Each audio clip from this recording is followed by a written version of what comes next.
Sebenarnya sanadnya sama. Dulu Mbah Dahlan itu yang ngajinya bareng Mbah Hasyim.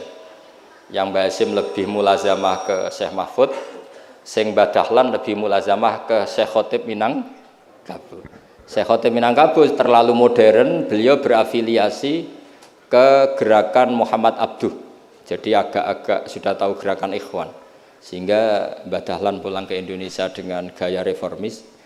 Yang Mbah Hasyim tetap mengikuti tradisi salaf karena beliau lebih terbentuk oleh Syekh siapa? Mahfud. Kita tahu Syekh Mahfud itu adalah murid Sayyid Abi Bakar Syato. Jadi saya ingin sekali sanad itu terjaga. Kalau ngaji ya min awali hatta akhiri. Saya punya kitab karangannya Syekh Mahfud, sanad beliau Al-Mustafid lima alam minal asanid. Itu kalau cerita ketika ngaji sama Syekh Mbah Soleh Darat, hadartu indahu tafsirul jalalain marroten, itu min awali hatta akhirihi. Ketika beliau cerita ngaji sama Syekh Abi Bakar Syato, hadartu indahu al-Bukhari min awali hatta akhirihi. Terus wafatani babu kada wa kada. Ketika yang enggak ngaji juga dihitung. Terus yang ketika bab yang fatani itu saya ngaji lagi sama Syekh ini, termasuk sama mbah-mbahnya Habib Anis itu, namanya Muhammad bin Husain Al-Habsyi. Karena sanad kita pasti ketemu semua di Sayyid Zaini Dahlan. Jadi yang Solo itu Habib Anis kan Anis bin Alwi bin Ali, yang punya sohib simtut Duror. Ali ini bin Muhammad ya bin Husain. Nah itu juga mufti Syafi'iyah. Jadi insya Allah sanad seluruh Indonesia itu sama, termasuk sebetulnya Muhammadiyah. Tapi Muhammadiyah kan terus man ba'dahu ini terus tidak ngaji. Man ba'dawi setelah siapa itu Mbah Dahlan tidak ngaji. Sebenarnya sanadnya sama. Dulu Mbah Dahlan itu yang ngajinya bareng Mbah Hasyim. Yang Mbah Hasyim lebih mulazamah ke Syekh Mahfud, sing Mbah Dahlan lebih mulazamah ke Syekh Khotib Minangkabau. Syekh Khotib Minangkabau terlalu modern, beliau berafiliasi ke gerakan Muhammad Abduh. Jadi agak-agak sudah tahu gerakan Ikhwan. Sehingga Mbah Dahlan pulang ke Indonesia dengan gaya reformis. Yang Mbah Hasyim tetap mengikuti tradisi salaf karena beliau lebih terbentuk oleh Syekh siapa? Mahfud. Kita tahu Syekh Mahfud itu adalah murid Sayyid Abi Bakar Syato. Abi Bakar Syato itu kalau Jawa itu kira-kira ruju lah. Itu yang barep namanya Umar Syato. Sayyid Umar Syato itu yang gurunya mbahnya Mbah Mun. Mbah kandungnya Mbah Mun dari ibunya namanya Ahmad bin Syuaib. Itu dulu mondok di Mekah, muridnya Sayyid Umar Syato. Dan itu beliau nggak pernah ngajar kitab besar, nggak pernah ngajar Ikhya atau kitab-kitab besar. Beliau mau ngajar kitab yang bisa dihafalkan. Jadi kalau muridnya nggak sanggup muhafadzah, nggak mau ngaji beliau. Makanya kita ini wajib menghafalkan, itu sebenarnya ya korban dari tadi. Jadi muhafadzah itu bagian dari itu. Tapi ini korban baik, tentu korban baik. Cuma kritik saya pada pondok-pondok, itu muhafadzah sekarang itu menjadi syarat kenaikan kelas. Dulu itu enggak, muhafadzah itu syarat menjadi orang alim. Sekarang enggak alim pun yang penting muhafadzah. Akhirnya banyak yang hafalannya alfiyah hafal tapi ora paham alfiyah, sing paham ora hafal. Karena biasanya wong paham itu kan banyak analisis. Nah saya termasuk yang bejo ya paham ya hafal, ini syukur. Tapi saya harus lebih syukur Gus Kausar. Karena tadi wis paham apa yang ngaji abe aku, jadi ini masih kalah saya. Saksinya banyak lagi pas ngaji. Dulu Gus Kausar pas di dalamnya Bamun bilang saya gini, Gus kalau pengen ngaji panjenengan, saksine mau sitok, ini pas aku ngaji dene saksine wae.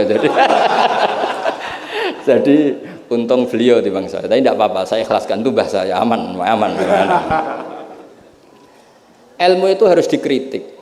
Sehingga dulu ulama itu biasa tadi, saya contohkan dari Alfiyah ya, karena yang identik dengan Mbah Jazuli. Ibnu Malik itu muridnya Imam Sakhawi, beliau ahli qiraah sab'ah. Imam Sakhawi itu muridnya Imam Syatibi. Kita tahu Imam Syatibi terkenal sekali dalam dunia sab'ah. Kan Nawawi fil fikhi kira-kira. Karena yang bisa menerjemahkan sab'ah populer itu Imam siapa? Syatibi, yang punya karangan Khirzul Amani. Saya pernah belajar kitabnya Hatam. Sehingga Ibnu Malik itu terbentuk oleh qiraah sab'ah. Sehingga kalau beliau mengatakan fin nazmi wan nasri sahihi musbata, Teori saya itu bisa dibuktikan baik dalam syair, maksudnya nazam di situ adalah syair, wa nasris sahih. Nasir sahih artinya qiraatu Abi Amrin. Karena qiraatu Ibnu Amrin itu mengatakan wattaqullahalladzi tasaaluna bihi wal arhami. Kalau dibaca wal arhami artinya ada maktuf pada maktuf alih dhamir majrur min ghairi i'adatil jari, yaitu wal arhami diatafkan pada bihi tanpa mengulang huruf jar. Tapi jumhur tentu lebih keren karena jumhur ngikuti qiraah masyhurah wattaqullahalladzi tasaaluna bihi wal arhama. Jadi jumhur memang bacanya wal arhama diatafkan ke Allah, bukan diatafkan ke bihi. Ketika Ibnu Malik mengatakan fin nazmi, saya itu sebenarnya nggak pernah terencana mau ngomong ini gara-gara ini mau bully Gus Kausar ini tadi. Maksudnya mau bully tadi, dulu guru-guru kita pindah pondok ke Peloso karena kepengen alfiyahnya Mbah Jazuli. Itu harus terjadi lagi era cucu-cucunya, jangan sebaliknya. Ya siap demo ya. Gak wani nah santri Peloso mesti. Walat. Nah ini ngeritik yang membangun. Jadi Ibnu Malik karena cucu murid sama Imam Syatibi itu dia ahli qiraah sab'ah. Sehingga bacaan-bacaan di sab'ah itu yang menjadi dalil beliau ketika punya rumus nahwu. Termasuk beliau meyakini bahwa seperti itu ada, yaitu fin nazmi wan nasris sahih. Maksudnya nasrah itu qiraatu Abi Amrin atau ba'dul qurra as-sab'ah membaca apa? Wattaqullahalladzi tasaaluna bihi wal arhami, bukan wal arhama dalam qiraah itu. Sehingga sebetulnya kalau bicara sanad itu tidak ada ilmu yang asing. Ya tadi karena bapak saya hafid, bapak saya ini teman abahnya ini. Bapak saya dulu akrab sama Gus Mek, Gus Dah. Beberapa kali putranya Gus Dah lahir itu yang semaan bapak saya. Bapak saya itu hafal Quran. Makanya saya ketiban barokah beliau saya juga ngapalkan Quran mulai kecil. Terus saya sambil ngaji di sarang. Jadi saya termasuk wong bejo. Jadi ngaji fikihnya di sarang, terus saya punya tradisi keluarga Quran karena buyut-buyut saya dari ibu itu semuanya keluarga Quran. Yang dari bapak itu keluarga ahli tirakat. Jadi cara kalau daftar wali insya Allah cepet. Karena mbah saya dari bapak itu tidak pernah keluar dari kamar. Jadi kayaknya cepet lah kira-kira gitu. Gambah lah. Iya, jadi saya ini daftar wali ya gampang, daftar ulama ya gampang. Kalau daftar orang goblok tidak daftar sudah jadi. Itu lebih gampang lagi gitu. Lebih gampang lagi. Saya teruskan menyangkut teori ilmu. Saya sering guyon di mana-mana dan ini nyata. Dulu itu pernah seorang ulama meragukan, jangan-jangan benar-benar cengkeh itu pewangi. Buktinya kalau bikin kue itu dikasih cengkeh supaya tambah wangi. Pertanyaannya secara fikih, kalau cengkeh itu pewangi, berarti orang rokok pas ikhram itu bayar dam. Karena pakai apa? Pewangi. Oke, itu hampir putus. Tapi ada yang nyoal, ya kayak jenengan-jenengan Fasul Masail itu. Berarti orang Jumatan sunat rokok. Karena itu pewangi kan gitu. Jadi silahkan imamnya ya rokokan, makmumnya. Wah ini kan at-tatayyub yaumal Jum'ah. Wah itu bisa celaka itu. Barokahnya penggugat itu fatwa itu di-cancel. Udah usah. Batal. Kacau semua. Artinya debat itu penting. Debat itu penting. Karena orang akan tahu. Makanya Alfiyah dari awal sudah memaklumatkan fa'iqatan Alfiyah Ibnu Mu'ti. Karena ilmu itu setelah digugat, itu kelihatan salahnya, Mas. Yang paling masyhur dalam usul fikih misalnya. Ini saya ngomong kelas A karena hormat sama santri Al-Falah, apalagi ini katanya peserta Fasul Masail. Nara fahmi kebuangetan. Sampean enggak usah tersinggung biasa saja, ini kan ranah ilmu. Ya anak mbak-mbak boleh, wong wedok oleh tersinggung, wong lanang ra oleh. Biasa wong wedok tersinggung, wong lanang kebablasan. Notabene dalam usul fikih atau dalam hukum fikih itu kan hukum yang wajib, haram, mubah dan sebagainya. Itu banyak ulama yang mengatakan mubah itu tidak ada. Padahal mubah itu terkenal sekali, tapi sebagian ulama mengatakan mubah itu tidak ada. Kenapa tidak ada? Ya karena setiap orang melakukan mubah pasti bersamaan dengan itu tarkul haram.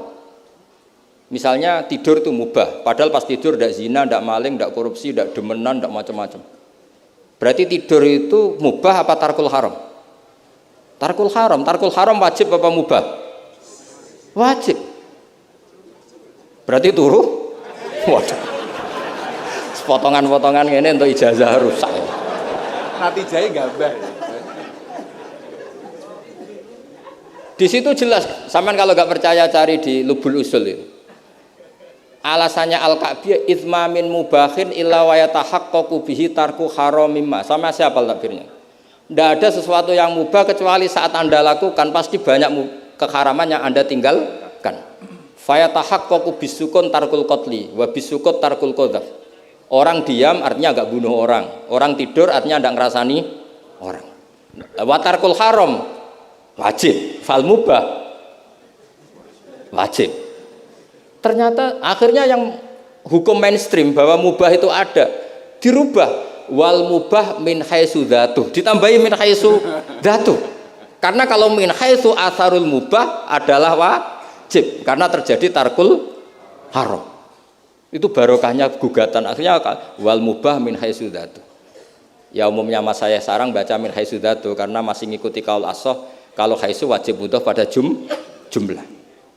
Tapi kalau ada yang baca min haitsu dzati anggap ae wong pinter. Mergo roh kaule nak haitsu le mudhof ning mufrad, ya anggap ae wong pinter. Utawa pancen ra iso. Ya utawa ketepaan ya tadi tidak tahu saya.